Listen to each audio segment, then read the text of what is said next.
Hello दोस्तों, मैं Syed Majid Ali government exam zone में आप सभी का स्वागत करता हूं। हम और आप पढ़ेंगे आज सीखने के पठार अथवा वक्र के बारे में।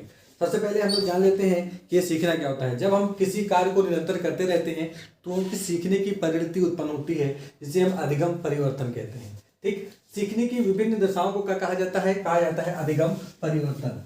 अधिगम परिवर्तन, इसमें मुख्यतः दो चीजें देखने को मिलती हैं। एक पठार, एक ऐसी स्थिति जहां पास बच्चा सीखता तो है लेकिन एक ऐसी स्थिति आती है जहां पास वो स्थिर हो जाता है और सीखना बंद कर देता है। अब इसको देख लेते हैं कि अधिगम का जो पठार होता है वो मुख्यतः किस तरीके से होता है और कितने प्रकार का होता है। पहले नंबर एक बात कर लेते हैं उन्नतोत्तर या ऋणात्मक वक्र। प्रारंभ में सीखने की गति जो होती है वो तेज होती है, बाद में ये गति धीरे धीरे हो जाती है। अब हम सिंपल सा एक एग्जांपल लेते हैं कि मान लेते हैं कि एक छोटा बच्चा है जो न्यू बॉर्न चाइल्ड है, नया नया उत्पन्न हुआ है। उसमें हम अगर सिखाने का प्रवृत्ति करेंगे 6 महीने के बाद अगर हम देखें तो बच्चे के अंदर सीखने की प्रवृत्ति तेज हो जाती है। वो पुनरावृत्ति को अधिक तेजी से पकड़ता है और जो कुछ उसको सिखाया जाता है वो सीख जाता है। लेकिन एक ऐसी स्थिति आती है जहां बच्चा सीखना बंद कर देता है और वो वहां पर उसको पठार की उत्पत्ति होती है। मान लेते हैं कि 6 माह से लेकर 2 वर्ष तक की आयु का जो बालक होता है वो तीव्र गति से सीखता है, उसके बाद सीखने की जो स्थिति होती है वो धीरे हो जाती है। इसी को हम क्या कहते हैं, पठार कहते हैं। ठीक, इसको हम अन्य नाम से भी जानते हैं। कौन कौन सी है, घटनशील वक्र होता है, उन्नतोत्तर वक्र होता है या ऋणात्मक वक्र होता है। इसका फिगर ये होता है, पहले तो प्रारंभ में ये तेज बढ़ रहा है ऊपर, इसके बाद ये धीरे आने लगता है। अगर हम मुख्यतः देखें इस चीज को कि पठार एक ऐसी स्थिति होती है जहां पर बच्चा अपनी चरम उत्कर्ष को प्राप्त करने के पश्चात फिर वो डाउन होने लगता है। कुछ देर तक यहाँ पर वो ठहराव की स्थिति होती है, फिर वो उस चीज को भूलने लग जाता है। भूलने के बाद वो ऐसी स्थिति में आ जाता है कि वो सीखना बंद कर देता है। दूसरे नंबर पे देखते हैं नतोदर या सकारात्मक वक्र। यह क्या होता है, ये तो पहले तीव्र गति से नहीं चलता है, धीरे धीरे चलता है, उत्पन्न होता है, धीरे धीरे उत्पन्न होता है, फिर वो सामान्य चलता है, फिर ऊपर चला जाता है। यानी कि एक ऐसा वक्र जिसमें बच्चे की गति पहले निम्न होती है, फिर तीव्र होती है, फिर और तीव्र होती है, फिर उच्चतम बिंदु तक प्राप्त हो जाती है। ऐसी स्थिति को क्या कहते हैं, हम नतोदर कहते हैं या सकारात्मक वक्र कहते हैं, जिस समय प्रयास के साथ साथ अधिगम की गति को तीव्र गति से बढ़ाता है। ठीक, अभी हम इसको एग्जाम्पल के माध्यम से आपको समझाने का प्रयास करेंगे। पहले बढ़ता है, जितना प्रयास होगा उतना वो बढ़ता चला जाएगा, आगे बढ़ता है, इसलिए इसे क्या कहा जाता है, वर्धनशील वक्र भी कहा जाता है। ये पहले जनरली देखा जाए तो ये पहले क्या होता है, नीचे वक्र बनता है, फिर थोड़ी देर चलता है, फिर ऊपर बढ़ता है, फिर आगे चला जाता है। मतलब ऐसा वक्र जो निरंतर प्रगति से बढ़ता चला जाए, उसमें रुकावट ना उत्पन्न हो, ऐसे को हम क्या कहते हैं, नतोदर या सकारात्मक वक्र कहते हैं। फिर हम बात कर लेते हैं मिश्रित वक्र की। एक ऐसा वक्र आता है जहां पास गति उतरती चढ़ती हुई नजर आती है। ये जो भी वक्र दिखाई दे रहा है ये इस प्रकार का वक्र से कहा जाता है। ये सामान्य रूप से पहले कुछ वृद्धि होती है, फिर कम होता है, वृद्धि होती है, फिर कम होता है, फिर वृद्धि होती है, फिर कम होता है। इस तरीके की गतियां इसमें दिखाई देती है। ये निरंतरता चढ़ता उतरता रहता है। ये हम देखने को अधिकतर मिलता है कि ऐसे बालक जो सामान्य बुद्धि के होते हैं वो पहले सीखते हैं, फिर कम सीखते हैं, फिर सीख लेते हैं, फिर किसी चीज को भूल जाते हैं, फिर सीख लेते हैं, फिर किसी चीज को भूल जाते हैं। ऐसी स्थिति में ये इस प्रकार का वक्र कार्य करता है, इसलिए इसको सीढ़ीदार वक्र या इस प्रकार का वक्र भी कहा जाता है। ये मिश्रित वक्र कहलाता है।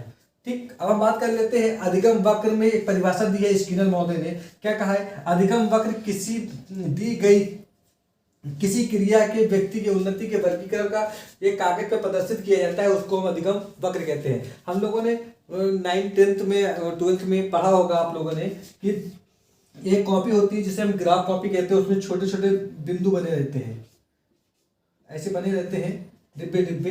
फिर हम क्या करते हैं, उसको गिनते हैं प्रगति पे। मान लेते हैं कि हम अपना रोज का एक आंकड़ा तैयार करें, उस रोज के आंकड़े में हम ये देखने का प्रयास करें कि आज हमने क्या सीखा। ठीक, आज हमने क्या सीखा, इस चीज को समझने का अगर हम प्रयास करें तो देखें मुख्यतः कि पठार में, अगर हम पठार को छोड़ देते हैं, हम अपने जीवन के स्तर को ले लेते हैं। जीवन स्तर में मान लेते हैं कि हमारी एक क्रम संख्याएं हैं जो 1 2 3 4। अगर हम 1 की बात करें, 2 की बात करें, 3 की बात करें, 4 की बात करें, 1 2 3 4 यहाँ बना लेते हैं। अगर हमको इस पे ग्राफ में दर्शाना है, हमको देखना है कि आज हमने कितना काम किया, यानी कि हमने 0 से स्टार्ट किया, एक बिंदु तक गए, यहाँ देख लिया कि हमने इतना अधिगम प्राप्त कर लिया। फिर दूसरे दिन हमने कुछ नहीं पढ़ा तो हमने कुछ नहीं सीखा। ठीक, फिर एक ऐसी स्थिति में हमको कुछ नहीं प्राप्त होता है। फिर तीसरी स्थिति में हमने कुछ पढ़ा, उसके बाद आगे बढ़ जाते हैं। फिर हमने चौथी स्थिति में भी कुछ नहीं पढ़ा, फिर 5वीं स्थिति में हमने पढ़ा, फिर 6वीं स्थिति में और पढ़ा, फिर 7वीं स्थिति में पढ़ते चले गए। इस तरीके की जो क्रियाएं देखने को मिलती हैं ये अधिगम को आगे बढ़ाने का कार्य करती है। अब हम देख लेते हैं कि अधिगम जो होता है उसमें पठार की स्थिति कैसे होती है। अगर हम देखें कि छोटा बच्चा है, सिर्फ एक एग्जांपल ले लेते हैं छोटा सा, कि एक छोटा बच्चा है जो मोमबत्ती को देखता है। मान लेते हैं कि मोमबत्ती जल रही है, ठीक, और ये लौ उसकी निकल रही है। छोटा बच्चा यहाँ पास आता है, इसको टच करता है। देखिए वो सीखने का प्रयास कैसे करेगा। पहले उस मोमबत्ती को पकड़ेगा, वो ललाहित होगा कि हम उस चीज को पकड़ ले, लेकिन जब उसको पकड़ लेगा तो वो जल जाएगा। जब जल जाएगा तो वो सीख चुका है एक ऐसी स्थिति में, फिर वो उसको दोबारा प्रयास नहीं करेगा क्योंकि वो उससे चोट खा चुका है। जब इस तरीके की स्थिति होती है तो अधिगम में परिवर्तन हो जाता है। पहले बच्चा मोमबत्ती को जलते हुए देखता था, उसमें कोई परिवर्तन नहीं था, वो देखता था, उसकी तरफ आकर्षित होता था, लेकिन उसको टच करने का प्रयास करता था। जब उसने उसको टच कर लिया, टच करने के बाद वो जल गया तो दोबारा उस मोमबत्ती को दूर से देखेगा, उसके पास नहीं जाएगा, यानी कि वो सीख गया, उसके अधिगम में परिवर्तन हो गया। अब हम देख लेते हैं जो नतोदर होती है, सीखने की शक्ति है, ये 3 प्रकार से होती है। एक उन्नतोदर होती है, एक नतोदर होती है, तीसरी मिश्रित होती है। उन्नतोदर क्या होती है कि एक ऐसी स्थिति जहां पास कंटिन्यूअसली आगे बढ़े उसके बाद रुक जाए। कक्षा 1 हम लोग बात करते हैं, कक्षा 1 से लेकर 5 तक बच्चा तीव्र गति से सीखता है, या फिर कुछ मंद बुद्धि के बच्चे होते हैं जो धीरे गति से सीखते हैं, और कुछ सीखते हैं, उतरते हैं, चढ़ते हैं, सीढ़ीदार होता है। अगर तीव्र गति का बच्चा है तो कक्षा 5 तक उसका दिमाग पढ़ने में बहुत अच्छा था। हम लोग कहते थे कि कक्षा 5 तक ये बच्चा पढ़ने में बहुत तेज था। उसके बाद क्या हुआ, वो अचानक से पता नहीं क्या हुआ, वो डाउन हो गया, यानी कि उसकी स्थिरता आ गई, तो इसे अधिगम का पठार कहते हैं। दूसरी स्थिति में हम कह सकते हैं कि एक बच्चा है जो प्रारंभिक स्थिति में पढ़ता नहीं है, तेज नहीं है, लेकिन धीरे धीरे वो क्या करता है, पढ़ना प्रारंभ कर देता है, ठीक, यानी कि स्थिति में परिवर्तित हो रहा है। यानी कि पहले वो कमजोर था, बाद में उसने मेहनत किया है, प्रयास किया, तो वो तेज गति से सीखना शुरू कर दिया।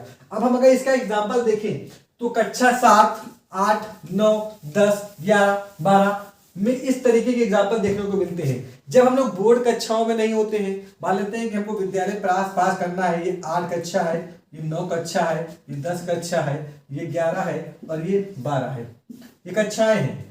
पहले क्या करते हैं हम लोग, अगर आपको एक विद्यालय से 8 के बाद किसी दूसरे विद्यालय में जाना है तो हम क्या करते हैं, पहले तीव्र गति से पढ़ते हैं, तीव्र गति से पढ़ लिया, हमने अच्छे नंबरों से उत्तीर्ण कर लिया। फिर नेक्स्ट टाइम पे हम 9वीं क्लास में गए तो हमने सामान्य जानकारी प्राप्त की, जिस तरीके से अन्य विद्यार्थी पढ़ते हैं। फिर आ जाता है हमारा बोर्ड की स्थिति में हम क्या करते हैं, तीव्र गति से पढ़ने का प्रयास करते हैं ताकि हमारा ज्ञान बढ़ जाए। जब हमारा ज्ञान बढ़ जाएगा तो हम बोर्ड परीक्षा को अच्छी तरीके से उत्तीर्ण कर लेंगे। फिर जब हम बोर्ड परीक्षा पास कर लेते हैं तो 11वीं क्लास में पहुंचने के बाद हमारे अंदर फिर से कमियां आने शुरू हो जाती हैं, हम पढ़ना बंद कर देते हैं, खेलना शुरू कर देते हैं कि चलो होम एग्जाम होगा, 11 है, हम आगे पढ़ेंगे, बाद में पढ़ लेंगे, देख लेंगे। तो इस तरीके की स्थिति में हम क्या करते हैं, सामान्य तरीके से चलते हैं। लेकिन जैसे 12th में पहुंचते हैं फिर हम क्या करते हैं, तीव्र गति पकड़ लेते हैं, क्योंकि हमारा बोर्ड है, 12th हमको सुधारना है। तो ये जो इस प्रकार का ग्राफ दिखाई देता है, तो ये इस प्रकार का ग्राफ होता है जिसमें हम अपनी स्थितियों को सामान्य स्थिति में बढ़ाते हैं, कम करते हैं। ये बच्चे की मानसिक स्थिति पे होता है, वो किस तरीके से अपने आप को मैच्योर कर रहा है। तो आशा करते हैं कि आपको अधिगम का पठार सही तरीके से समझ में आ गया होगा। इसमें जो भी चीजें समझ में आपको नहीं हो तो कमेंट कर दीजिएगा, ताकि हम आपको उस चीज के बारे में बता सकें। धन्यवाद।